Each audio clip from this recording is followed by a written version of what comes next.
તો સવારે 6 થી 10 વાગ્યા સુધી 97 તાલુકામાં વરસાદ વરસ્યો છે। સૌથી વધુ ભાવનગરના ઉમરાળામાં 4 ઇંચ વરસાદ ખાબક્યો, બરવાળામાં 3 ઇંચ, ધોલેરામાં 2.24 ઇંચ વરસાદ વરસ્યો, ધંધુકામાં 2.9 ઇંચ વરસાદ, તો વલ્લભીપુરમાં 2 ઇંચ વરસાદ ખાબક્યો, રાજકોટમાં 1.73 ઇંચ વરસાદ, તો પેટલાદમાં 1.65 ઇંચ વરસાદ વરસ્યો, ખંભાતમાં 1.34 ઇંચ, તો થાનગઢમાં 1.18 ઇંચ વરસાદ વરસ્યો છે।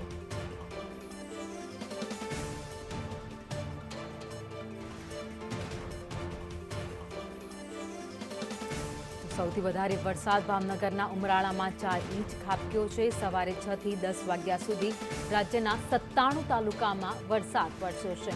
અમરેલી, ભાવનગર, રાજકોટમાં વરસાદ છે, તો બીજી બાજુ દક્ષિણ ગુજરાતની વાત કરીએ, સુરત, તાપી, નર્મદામાં પણ વરસાદ વરસી રહ્યો છે।